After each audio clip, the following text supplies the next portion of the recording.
ओम ध्याये सदा सवितृमण्डल मध्यवर्ती नारायण सरसिजा सन सन्नभिष्टि केयूरवांगनकर कुंडल किरीटी हारय हिरण्यमय वपुर गतशंख चक्र। नमस्कार, स्वागत है आपका आचार्य वाणी में। मैं आचार्य डॉक्टर विक्रमादित्य आपके साथ हूँ। आज का विषय हमारा है वृषभ राशि वालों के लिए ग्रह योगों का। इस वक्त जो योग बन रहा है अप्रैल के मध्यकाल में, वो क्या खेल आपके साथ खेलने वाला है।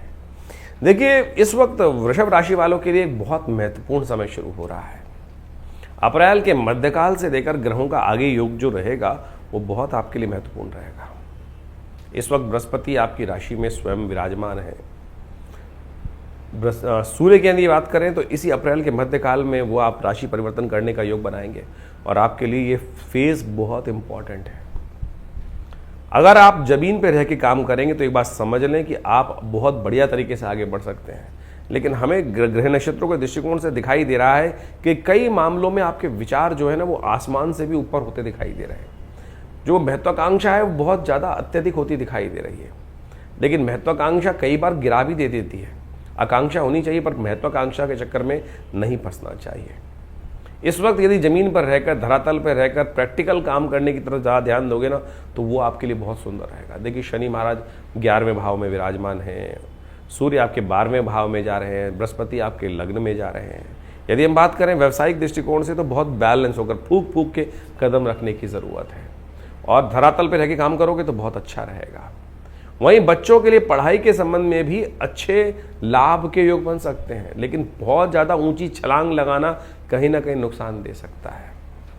ध्यान रखना, नौकरी वालों के लिए तो अच्छा अपॉर्चुनिटीज़ का समय दिखाई देता है, लेकिन अगर कोई आपकी काम फंसा पड़ा है और आप उसको गलत रास्तों से आगे बढ़ने का प्रयास कर रहे हो, किसी को कुछ भी आप ओब्लाइज करके कार्य कराने, किसी से ऑब्लिगेशन लेना है, या कहीं आपने कुछ गलत रास्ता दे दिया, कई गलत तरीके से अपना काम कराने का प्रयास किया, तो वो महत्वाकांक्षा कहीं ना कहीं धोखा दे सकती है। यदि शेयर बाजार इत्यादि में काम कर रहे हैं तो ध्यान रखना, प्रैक्टिकल काम करना, जुआ मत खेलना, दाव पे मत लगाना। इस बात ध्यान रखना कि एक लेवल तक ही चीज़ें आपके अनुरूप रहेंगी। यदि अगर आप बियॉन्ड जाके सोचोगे तो कहीं ना कहीं परेशानी में फंस सकते हो। ये समय जो है अप्रैल का मध्यकाल, बहुत बैलेंस होकर चलने की ज़रूरत है। हल्की सी गलती, पैर फिसल सकता है और खाई में फंस सकते हो, ध्यान रखना। लेकिन फिर भी कुछ ग्रह, तो मैं कहूँगा 70% ग्रह आपकी सपोर्ट में है।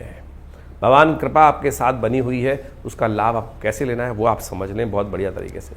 11 तारीख यदि हम बात करें, सबसे पहले तो शुक्रवार का अवसर है 11 अप्रैल को। उस दिन चतुर्दशी तिथि है और ग्रह नक्षत्रों के दृष्टिकोण से इस दिन चंद्रमा परिवर्तन की तरफ जा रहे हैं, बुध भी परिवर्तन का योग बना रहे हैं और गजकेसरी योग का बृहस्पति के कारण से भी आपकी राशि में योग बनता दिखाई दे रहा है और ये आपके लिए बहुत पॉजिटिव है, बढ़िया है। अच्छा लाभ का योग बनता दिखाई दे रहा है।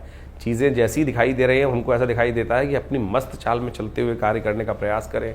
बहुत ज़्यादा ये ना सोचें कि इससे ये होगा वैसे होगा। आप अपनी चाल में मस्त होकर चलिए, आपके लिए ग्रह अनुकूल दिखाई देते हैं। यानी 2-3 दिन ग्रह जो है बहुत बढ़िया तरह से आपके रास्ते अनुकूल करते दिखाई दे रहे हैं। आप चिंता न, आपको आगे बढ़ते हुए पूरी तरह मस्त होकर काम करने का प्रयास करना चाहिए।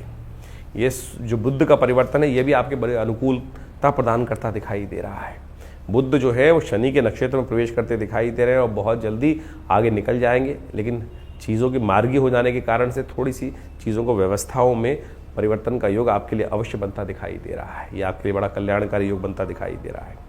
ऐसे में इस दिन विशेष तौर पर आपके लिए सबसे बढ़िया उपाय हमें दिखाई देता है, वो जो करना चाहिए आपको, थोड़ा चावल का दान करने का प्रयास करें। किसी धर्मस्थल में जाकर, गुरुद्वारे में जाकर किसी भी गरीब व्यक्ति को कहीं भी चावल इत्यादि का दान करने का प्रयास करें। दूध का दान करने का प्रयास करें, डेयरी प्रोडक्ट्स का दान करने का प्रयास करें। किसी गरीब को आप सपोर्ट कर दीजिए तो वो भी आपके लिए बड़ा अच्छा रहेगा। 12 तारीख की यदि हम बात करें तो शनिवार का अवसर है, उस दिन पूर्णिमा तिथि है और ये पूर्णिमा बेहद खास है। सत्यव्रत भी इस दिन रहेगा। भगवान के लिए सुंदर स्तवन करने, इस कलिकाल में देखिए बड़ा सुंदर व्रत है। सीधी तरह से व्रत कर लिया जाए, केवल कथा सुन ली जाए तो श्री हरि प्रसन्न हो जाते हैं। इससे बढ़िया कौन सा रास्ता होगा। शायद कहीं किसी और संस्कृति में इतने सुंदर रास्ते नहीं बताए गए। अब इसको लोग विडंबना ले लेते हैं, यानी परमात्मा की कृपा प्राप्त करने के लिए अपने आप को थोड़ा शांत कर कर उसकी कथा का श्रवण कर लेना ही पुण्य है। इस बात को कहीं और कह सकता है कोई आदमी, समझने के लिए बात भी नहीं करेगा। लेकिन इससे क्या होगा, इससे आपका एंजाइटी लेवल कम होगा। इसको समझाएंगे कभी, लेकिन ग्रह नक्षत्रों के दृष्टिकोण से दिन आपके लिए अच्छा दिखाई देता है, चिंता ना करें। साथ साथ हनुमान जयंती है।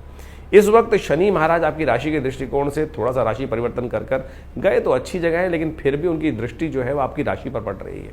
और शनि की दृष्टि हमेशा कष्टकारी होती है, और शनि की दृष्टि से कौन बचाता है?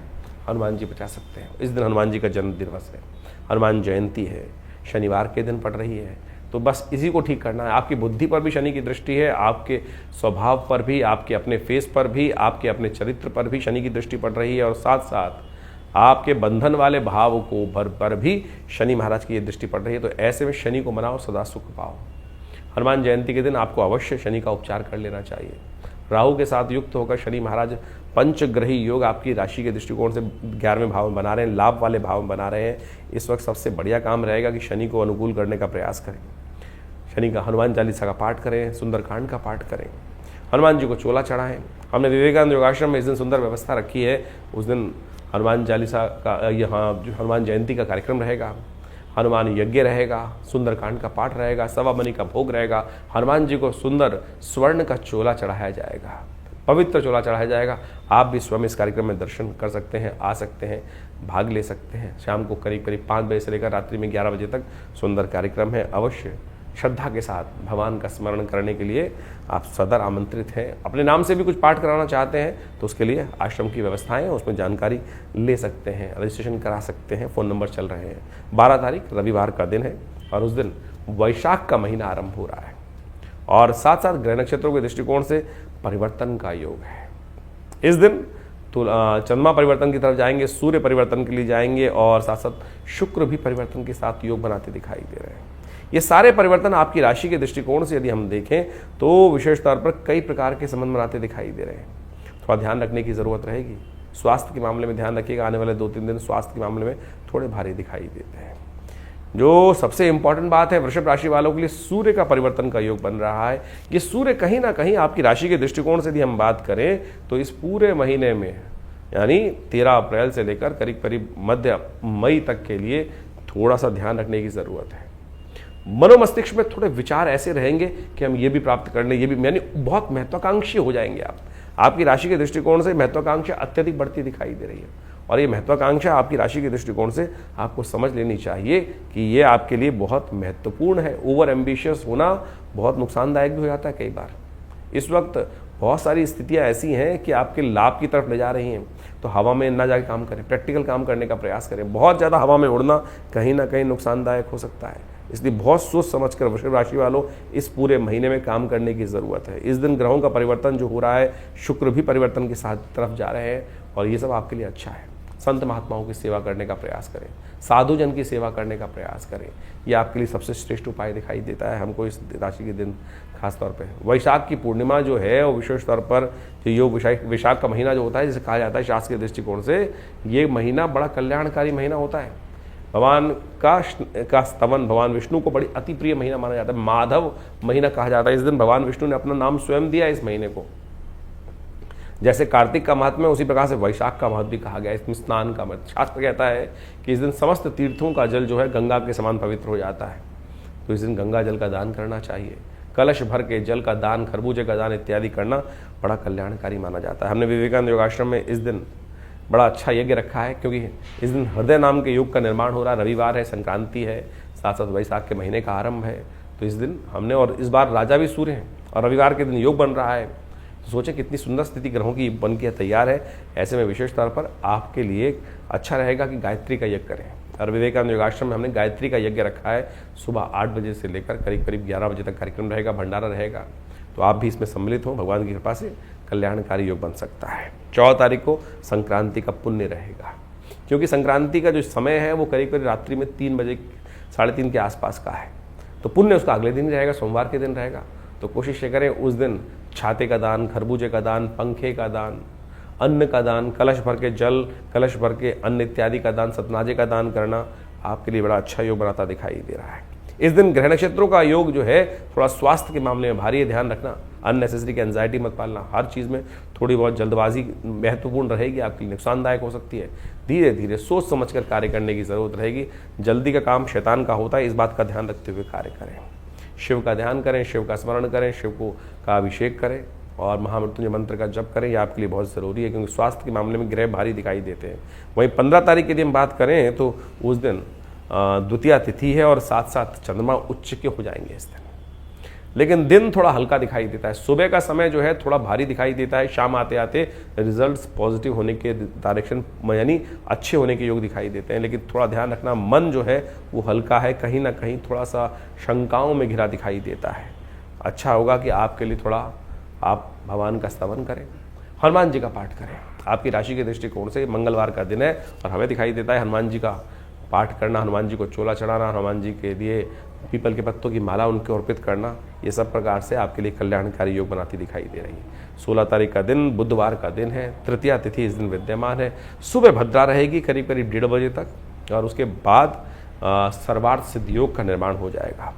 ग्रह गज केसरी योग का निर्माण भी कर रहे हैं, बृहस्पति के साथ चंद्रमा का संबंध जो है वो राज योग का निर्माण करता दिखाई दे रहा है। आपके लिए 2-3 दिन का समय बहुत पॉजिटिव रिजल्ट्स लाने वाला रहता दिखाई दे रहा है। कोशिश करें इस समय को यूटिलाइज करें, तुरंत कार्य करने का प्रयास करें, डिले ना करें। बहुत जल्दी डिले नुकसान करना, बहुत सारी चीज़ें आपको क्लियरली समझ में आती दिखाई देंगी। ये ग्रह का परिवर्तन है, 2 दिन पहले जो मनोमस्तिष्क था उसमें बिल्कुल ड्रास्टिक चेंजेस आते दिखाई दे रहे हैं। बिल्कुल ऐसा होगा कि यानी उलट, बिल्कुल जितना मनहीन विचारों से था, परेशान था, थोड़ा निर्बल था, अब उतना ही प्रशस्त, उतना सीधा चीज़ों को सही रूप से देखता दिखाई देगा। ऐसे में सबसे अच्छा है आप गणेश जी की वंदना से दिन आरंभ करें, गणेश जी की वंदना करें। क्योंकि गणेश चतुर्थी का व्रत है इस दिन, क्योंकि तृतीया के बाद चतुर्थी का योग बन रहा है, तो गणेश जी के मंदिर में जाकर उनको दूर्वा अर्पित करना, पीले पुष्प अर्पित करना अच्छा कल्याणकारी योग बनाएगा। 17 तारीख बृहस्पतिवार का दिन, चतुर्थी उदया तिथि के रूप में विद्यमान रहेगी। ग्रह नक्षत्र ओवरऑल पॉजिटिव ही दिखाई देते हैं। बहुत सारी चीज़ों का पूर्वाभास आपको होने के योग बनते दिखाई दे रहे हैं, उस पूर्वाभास का लाभ जरूर लेना। कई बार क्या होता है कि हम विचार जो आते हैं मन में, उसमें कहीं ना कहीं कह देते हैं ऐसे ही विचार आया होगा, लेकिन इस बार जो ग्रहों का योग बन रहा है वो आपको कहीं ना कहीं क्लियर पूर्व सूचना देता दिखाई दे रहा है। तो ऐसे में अपने विचारों को थोड़ा स्थान दें, महत्व देने का आपको प्रयास करना चाहिए। सुबह सुबह बृहस्पति देव के निमित्त उनकी शक्ति बढ़ाएं। बृहस्पति महाराज आपके लिए बड़े शुभ होकर बैठे हैं, तो हो सके तो इस दिन पीली चीज़ों का दान करें, केले का पूजन करें, भगवान विष्णु के पूजा करके एक पीले रंग का धागा केले के पेड़ पे बांधें, थोड़ा सा केले का दान करें, आपके लिए अच्छे योग बनेंगे, इससे परिवर्तन का योग बनेगा। और 18 तारीख के दिन देखें, शुक्रवार का अवसर है, पंचमी तिथि विद्यमान है और ग्रह थोड़े बंधन कारक है। मनोविचार में थोड़ा कहीं ना कहीं खुलकर काम करने में दिक्कत आने के योग बनते दिखाई दे रहे हैं। ये कई बार दिन ऐसे होते हैं, पॉजिटिव नेगेटिव ग्राफ जो है इसी प्रकार चलता है, कभी ऊपर कभी नीचे, तो थोड़ा सोच विचार ज़्यादा करें, कोशिश करें जल्दबाजी ना करें। इस वक्त जल्दबाजी करना थोड़ा सा नुकसानदायक हो सकता है। विचार थोड़े से कहीं ना कहीं जो कष्ट में देते दिखाई दे रहे हैं, इसलिए वाणी पर थोड़ा संयम रखते हुए कार्य करने का बहुत ज़रूरी है। इस वक्त ग्रह नक्षत्र दृष्टिकोण से ऐसा दिखाई दे रहे हैं। थोड़ा सा विचारों को प्रबल करने के लिए अच्छा रहेगा कि गौ सेवा करें, गाय के निमित्त थोड़ा चारा, हरा चारा इत्यादि दान कराएं, यह आपके लिए अच्छा रहेगा। बहुत सारे लोग इस बात प्रश्न, जब गाय के हम कई बार बताते हैं तो बहुत सारे लोग अमेरिका से हमें लिख के भेजते हैं, वर्ल्ड कनाडा से, यूरोप से बहुत सारे दर्शक हमारे साथ जुड़े होते हैं, कहते हैं जी वहाँ गाय गौशालाएँ नहीं हैं। अरे तो कोई बात नहीं, बहुत सारी ऑर्गेनाइजेशंस काम कर रही हैं, बहुत सारी कृष्ण संबंधित ऑर्गेनाइजेशंस हैं, पूरे विश्व में जगह जगह काम करती हैं। हमारा ऑर्गेनाइजेशन स्वयं विवेकानंद योगाश्रम में भी गौशाला है। आप चाहें तो जहाँ चाह होगी वहाँ राह बन जाएगी। आप हमारे यहाँ बोल दीजिए, आपकी गौशाला में हरा चारे की व्यवस्था कर दी जाएगी। तो आप जहाँ सोचोगे वहाँ कहीं ना कहीं पॉजिटिव रिजल्ट्स लाने के रास्ते बन सकते हैं। तो अवश्य जो शास्त्र में विधि है, अब गौ पूजा है, कहा जाता है गाँव के गाय जो कहा जाता है शास्त्र में, गावो विश्वस्य मातरा, और गाय के अंदर समस्त देवताओं का वास होता है। तो यही सबसे सरल उपाय है।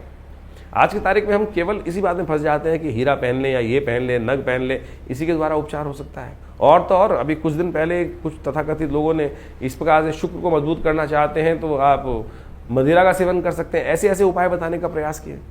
शास्त्र में तो कम से कम इस बात का वर्णन कहीं नहीं मिलता। और तथाकथित तौर पर आज सोशल मीडिया पे इन्फ्लुएंसर्स जो अपने आप को प्रेजेंट करना चाहते हैं, इस प्रकार की विचित्र भावना कर देते हैं। और जो ऐसी मानसिकता वाले लोग हैं उनको लगता है कि बिल्कुल अरे कितनी बढ़िया बात बता दी, चाहे वो मजाक के तौर पे ले रहे हैं, लेकिन कम से कम इस बात का ध्यान रखें, ऐसी चीज़ों को, ज्योतिष एक आध्यात्मिक विषय है, अध्यात्म के साथ जुड़ा हुआ है, शास्त्र के साथ जुड़ा हुआ है, सत्य के साथ जुड़ा हुआ है। गलत बातों का उसमें कोई स्थान नहीं है। पाप को ध्यान करना चाहिए। पाप युक्त क्या है? जहाँ सुरा है, जहाँ विशेष तौर पर आप मान के चलें कि जहाँ मदिरा का बात की जा रही है।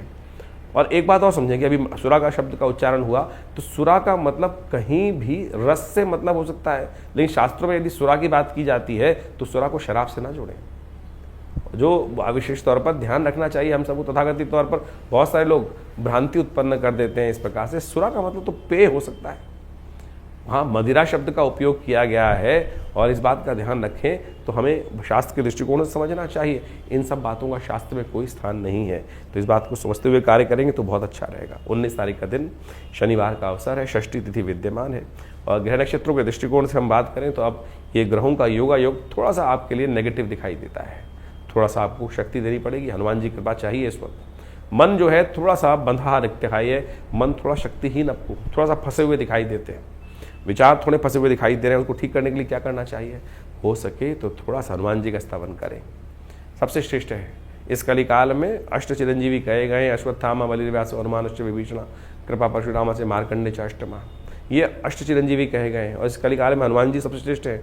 अभी उनकी जयंती भी गई, तो कोशिश ये करें तो अवश्य हनुमान जी का स्तवन करें, शनि भी अनुकूल रहेंगे। आशीर्वाद दिया है शनि महाराज ने हनुमान जी को कि जो आपका भक्त होगा, आराधना करेगा आपकी, उनको कभी कष्ट नहीं देंगे शनि महाराज, और इसमें कतई भी शंका ना उत्पन्न करें। तो आपके ग्रह उपचार करने के लिए रास्ता आप अपना सकते हैं, तो बहुत सुंदर रहेगा आपके लिए। रवि योग है, नए कार्यों को आरंभ करने के लिए 10:30 के बाद अच्छा मुहूर्त है, उसका उपयोग लें, लाभ होगा। 20 तारीख रविवार का अवसर, सप्तमी तिथि विद्यमान है, और इस दिन ग्रहों का योग आपके लिए जो है वो दिन थोड़ा हल्का दिखाई देता है, लेकिन शाम आते आते कहीं ना कहीं पॉजिटिव रिजल्ट आने के योग बन सकते हैं। तो महत्वपूर्ण काम हो रोक लीजिएगा, अगले दिन से उसको ध्यान लगाने का प्रयास करें, धर्म के अनुसार से कार्य होगा, बढ़िया रहेगा। लेकिन इस वक्त थोड़े से ग्रह भारी हैं, कहीं ना कहीं विचार, जब मन ना हो किसी काम को करने का तो नहीं करना चाहिए, इस बात का ध्यान रखते हुए कार्य करें।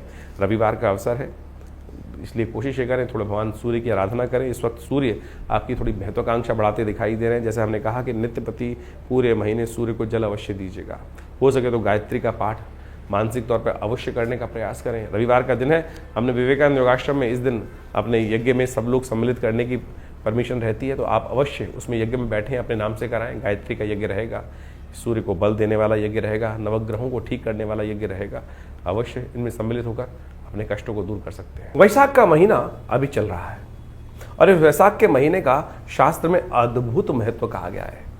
इस महीने को जिस प्रकार से कार्तिक का महात्म शास्त्र में बताया गया है, उसी प्रकार से इस महीने का भी माधव का महीना माना जाता है।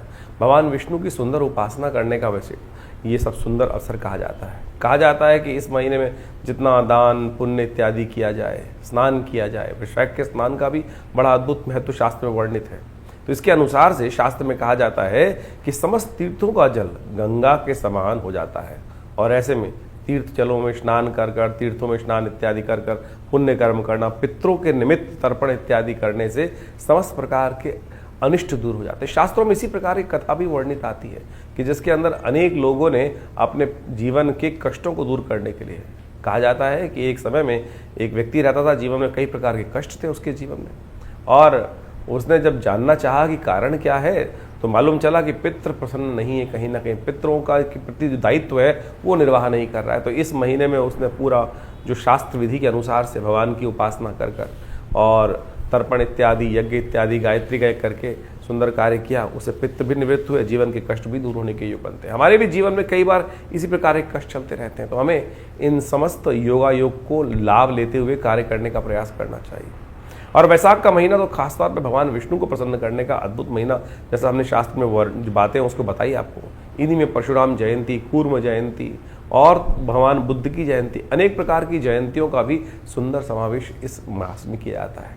और कहा जाता है कि इस मास में भगवान विष्णु का ओम माधवाय नमः इस मंत्र का जितना जप करेंगे और पीले वस्त्रों का दान करेंगे, गुड़ इत्यादि का दान करेंगे, उस सब से जीवन के कष्ट दूर होने के योग बन जाते हैं। इस महीने में एक बात ध्यान रखनी चाहिए, कहा जाता है कि नए तेल का इस्तेमाल नहीं करना चाहिए। नए तेल का इस्तेमाल जो अभी क्योंकि सरसों इत्यादि बहुत सारी फसलें आती हैं, और उस तेल का इस्तेमाल शास्त्र विधि के अनुसार से कहा जाता है कि नए तेल का इस्तेमाल वैशाख के महीने में नहीं करना चाहिए, और भूमि पर शयन करना चाहिए, और जितना हो सके एक दिन एक समय में भोजन आहार लेते हुए अपने पितरों के तर्पण इत्यादि कष्ट जीवन से निवृत्त करने के लिए भगवान विष्णु के ओम नमो नारायणाय इति मंत्र जप करते हुए कार्य करने का प्रयास करना चाहिए। इन दिनों ग्रहों का योगायोग भी बड़ा विचित्र बना हुआ है। चतुर्ग्रही योग लगातार चल रहा है। सूर्य परिवर्तित हो जाएंगे मास के मध्यकाल में, उसके बाद फिर चतुर्ग्रही योग, पहले 5 ग्रही योग चल रहा है, फिर चतुर्ग्रही योग बनकर चलेगा। ये चतुर्ग्रही योग बड़ा प्रलंकार योग माना जाता है। इसके कारण से देखा जाता है कि कई बार प्रकृति में अप्रत्यक्ष घटनाएं घटती हैं, रोष बढ़ जाता है। और इस वक्त शनि के साथ राहु और बुध और शुक्र की युति जिस प्रकार से चल रही है, नीति कुनीति के मार्ग लगातार चल रहे हैं। और आप देख ही रहे हैं कि पूरे विश्व में कहीं ना कहीं हर कोने में, चाहे भारत हो चाहे विदेश में, कहीं ना कहीं उठापटक के योग लगातार चल रहे हैं। और ऐसे में ये स्थितियां थोड़ी कहीं विकट हो जाए, कोई जरूर ऐसा योग बन रहा है कि विकटता की तरफ स्थिति जा सकती है। तो ऐसे में विशेष तौर पर ध्यान रखते हुए कार्य करना चाहिए। इन दिनों लगातार काफ़ी वर्षों से आप देखें ये स्थिति चल रही है। कारण क्या है? कारण है उसका एक और, यदि इस्लाम के अनुसार से देखा जाए, ज्योतिष हर चीज़ को कालगणना के अनुसार से देखती है। हाजरी संवत के अनुसार से 14वीं सदी चल रही है। और 14वीं सदी जो वर्णन किया जाता है कि वो एक धर्म एक पंथ के लिए बहुत ज़्यादा हानिकारक है। और कहा जाता है कि जितना इस वक्त आघात लगातार कुरीतियों पर हो रहा है, शायद उससे पहले कभी नहीं हुआ। इससे ज़्यादा यदि आप लगातार देखें कि एक पंथ की, विशेष धर्म की जो कुरीतियां हैं, उसके ऊपर लगातार आघात चल रहा है। और इसी कारण से वहाँ पर पूरे विश्व में लगातार जो स्थिति बनी हुई है, अशांति की स्थिति, ये भी एक कारण है। और साथ साथ हमारे यहाँ कालगणना के अनुसार से बीसी कही जाती है। ये दौरान रुद्र की बीसी चल रही है और 20-20 वर्षों की गणनाएं की जाती है। और साथ साथ हजरी संवत का अंतिम काल चल रहा है। तो ये कहीं ना कहीं विश्व को अशांति की तरफ ले जाता हुआ माहौल बनता दिखाई दे रहा है। ऐसे में विशेष तौर पर हमको ध्यान रखना चाहिए। और इस वर्ष 2082 का जो हम काल गणना आपको कुछ दिन बताई, संवत 2082 जो आरंभ हुआ, बहुत सारे लोगों को इस बारे में भ्रांति आती है कि साल 2082 नहीं है साहब, संवत 2082 की बात करें, विक्रम संवत 2082 जो भारतीय काल गणना का वर्ष है, जो सिद्धार्थी नाम से संवत आरंभ हुआ है। उसका राजा सूर्य है। और सूर्य जब राजा बन जाते हैं, मंत्री भी राजा पद सूर्य के पास है, तो कहा जाता है कि गर्मी का विकराल पर्व, अग्निकांडों का विशेष योग पूरे वर्ष बनता रहेगा। तो देखिए, जब से ये वर्ष आरंभ हुआ है, जगह जगह अग्नि की घटनाएं लगातार बढ़ती चली जा रही हैं। तो ऐसे में हमको थोड़ा सा ध्यान रखते हुए कार्य करने का प्रयास करना चाहिए। योगायोग जिस प्रकार के बन रहे हैं, वो कहीं ना कहीं नेगेटिव तरफ, अशुभता की तरफ ले जाते दिखाई दे रहे हैं। प्राकृतिक आपदाओं का, ये चतुर्ग्रही योग है, प्राकृतिक आपदाओं का योग भी बोला जाता है। और जब से ये योग बना है, देखें भारत के, विश्व के कितने कितने भागों में भूकंप, प्राकृतिक आपदाएं, बाढ़ इत्यादि के, तूफान इत्यादि के योग लगातार बनते दिखाई दे रहे हैं। सबसे बड़ा जो ये कुचक्र का योग जो है, ये कहीं ना कहीं विश्व में अशांति की तरफ ग्रह योग बनाता दिखाई दे रहा है। तो ऐसे में आप अपने भाग्य को सुदृढ़ करने के लिए जो आपको ग्रह गणना हमने बताई, उसके अनुसार चलने का प्रयास करेंगे तो बहुत अच्छा रहेगा। ग्रह गणना विशेष तौर पर समस्त कष्टों को निवारण करने की तरफ जाती है। देखिए, काल, समय, जीवन जो है वो हमेशा परिवर्तन की तरफ जाता है। ऐसा कोई समय हो ही नहीं सकता कि जिसमें चीजें परिवर्तित ना हो। लेकिन परिवर्तन हमारे लिए शुभ हो जाए, उसके लिए हमको कर्म करने की आवश्यकता है। जो हम कर्म करते हैं उससे हमारा भाग्य बनता है। और जो भाग्य हमें बनाने के लिए, यदि कर्म अच्छा हो सकता है, समय खराब हो सकता है। ऐसे में जो अच्छे समय हैं उनको हमें ठीक करने के लिए विशेष तौर पर कई कार्यों को शुभ करने का प्रयास करना चाहिए। जो हमारे जीवन में भाग्य बनकर आया है, दुर्भाग्य बनकर आया है, वो हमारे कर्म से ही बना है। दुष्कर्म यदि अभी भी होंगे तो वो दुर्भाग्य को और बढ़ाने का प्रयास करेगा। और यदि शुभ कर्म होंगे तो आप मान के चले, वो दुष्कर्मों को काटकर सौभाग्य का कहीं ना कहीं उदय करने के योग बना सकता है। तो इसलिए शास्त्र में जो कथाएं हैं वो हमको इस बात से अवगत कराती है कि हमको अपने जीवन में शुभ लगातार करने का प्रयास करना चाहिए और लोगों को शुभ करने की तरफ प्रेरित भी करना चाहिए, यज्ञ इत्यादि, धर्म इत्यादि कार्य की तरफ। कई बार क्या होता है, एक बात समझे कि अगर हमने किसी व्यक्ति को गलत कार्य की तरफ प्रेरित कर दिया, तो ये समझे उसके द्वारा कोई गलत कार्य किया गया, उसका कहीं ना कहीं उसका प्रभाव हम पर भी होगा। इसको प्रैक्टिकल समझ सकते हैं। अगर आपने कोई षड्यंत्र रचा है और वो षड्यंत्र जब पकड़ा गया, वो व्यक्ति उस षड्यंत्र में आप भी इन्वॉल्व थे, तो सरकार आपको भी पकड़ेगी। तो ऐसे ही समझे, कर्म का, भाग्य का लेखा जोखा जो है उस परमात्मा तत्व से तो कभी छूट नहीं सकता। संसार में तो बहुत सारी चीजें छुप जाती हैं, लेकिन उस परमात्मा के प्रति, प्रकृति के प्रति तो किया गया कर्म कभी छुपता नहीं है। उसका तो लेखा जोखा उस धर्मराज के पास जाकर जुड़ ही जाता है। तो इस बात को समझें, लाख छुपाए संसार से हम बातें, लेकिन उस परमात्मा तत्व से नहीं छुपा सकते, अंतःकरण से नहीं छुपा सकते हम। तो इस बात को हमको ध्यान रखना चाहिए कि मनसा वाचा कर्मणा, किसी ना किसी प्रकार से कर्म को शुभ करने का हमको यथाउचित भाव से प्रयास करना चाहिए। ये सबसे ज़रूरी बात है। और हम लगातार अपने कर्मों को शुभ करने के लिए बहुत सारे, जो हमारी भारतीय संस्कृति में देखिए क्या क्या बताया गया है, हर रोज कोई ना कोई उत्सव। हमारे ऋषि मुनि मूर्ख नहीं थे, बहुत चतुर थे, बहुत चतुर थे। उन्होंने संसारिक समस्याओं को जोड़कर इन शुभ कर्मों के लिए शुभ योगों का निर्माण किया, शुभ उत्सवों का निर्माण किया। कि व्यक्ति पांचों उंगलियां बराबर नहीं है, किसी की श्रद्धा किसी में है, किसी की श्रद्धा कहीं है, किसी की श्रद्धा कहीं है, तो किसी ना किसी प्रकार से वो शुभ कर्म की तरफ प्रेरित होता रहेगा, शुभ कर्म की तरफ लगा रहेगा। देखिए पुरानी कहावत है, खाली दिमाग शैतान का। जो खाली समय होगा, कुछ नहीं होगा, तो क्या करेगा व्यक्ति? गलत कार्य की तरफ प्रेरित होगा। और आज ये उत्सव है, आज दिवाली है, आज होली है, आज सावन है, आज पूर्णिमा है, कल अमावस्या है, तो ये जब उत्सव आते रहते हैं तो कहीं ना कहीं व्यक्ति सद्मार्ग की तरफ, देखिए अपनी श्रुति को ऊर्ध्वगामी बनाने के लिए लाख प्रयास करने पड़ते हैं, लेकिन यदि छोड़ दोगे तो वो नीचे की तरफ ही जाएगी, अधोगामी ही बनेगी। तो इसलिए हमारे संत महात्माओं ने इतने सुंदर उत्सवों का निर्माण किया। और जब भी हम बात कर रहे थे वैशाख के महीने में, तो एक से एक बढ़िया सुंदर उत्सवों का योगायोग बनकर चल रहा है। संक्रांति तो हर महीने आती ही आती है, तो इसमें वैशाख के महीने में भगवान परशुराम जी की जयंती, अक्षय तृतीया, जिस दिन कर्म करेंगे तो शुभ ही होगा, तो अक्षय फल प्राप्ति के योग बनेंगे। अशुभ करोगे तो अशुभ का अक्षय फल प्राप्त होगा, और शुभ करोगे तो शुभ का अक्षय फल प्राप्त होने के योग बन सकते हैं। कूर्म जयंती, अनेक प्रकार के सुंदर योग इस समय बनकर तैयार होंगे। कोशिश करें बड़ी श्रद्धा के साथ भगवान का स्मरण करने का प्रयास करें। हम विवेकानंद योगाश्रम में इन समस्त समयों में अलग अलग प्रकार के यज्ञ इत्यादि, नवरात्र के यज्ञ, जैसे अभी महावीर जयंती, हनुमान जयंती आएगी, उस पर सुंदर और कार्य चलते रहेंगे। तो इन सब यज्ञों का रविवार के दिन तो विशेष यज्ञ आश्रम पे रहता ही है, हर रोज नित्य प्रति 8 घंटे यज्ञ रहता है। आप भी इन यज्ञों में अपने आप को जोड़ सकते हैं और बहुत सारे शुभ कार्य। देखिए संसार में हम यज्ञ की तरफ प्रेरित क्यों करते हैं व्यक्ति को? क्योंकि हम दान करते हैं, पुण्य करते हैं, पता नहीं किसको दे रहे हैं, क्या वो क्या करेगा हमारे उस दान के, उस हमारे सहयोग का। तो इसलिए कोशिश करें हम भगवान के प्रति उस अन्न का समर्पण भगवान को ही करते हैं। द्रव्य यज्ञ जो है, जिसके अंदर आहुति दी, अन्न इत्यादि की, चावल इत्यादि की, घी इत्यादि की, वो भगवान को ही समर्पित कर दी, तो वो अग्नि के माध्यम से उस देवता तक पहुंच जाती है। तो क्या होगा? सबसे शुभ कर्म। तो तेरा तुझको अर्पण, क्या लागे मेरा। तो इस भाव को हमको ध्यान रखते हुए कार्य करने का प्रयास करना चाहिए। समय समय पर जो उत्सव रहते हैं उन सब के बारे में हम आपको अवगत कराते ही रहते हैं।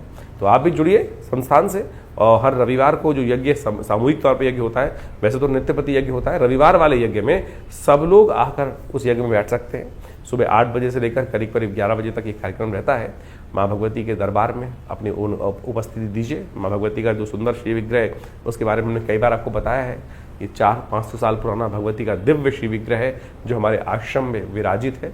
माँ भगवती दुर्गा का दर्शन कर कर अपने जीवन में उनका कृपा, अपने जीवन में उनका आशीर्वाद लेने का प्रयास कीजिए, देखिएगा परिवर्तन होगा। जो लोग कहते हैं ना कि हमारा समय परिवर्तन की तरफ जाता ही नहीं, अरे परिवर्तन के लिए हम कर क्या रहे हैं?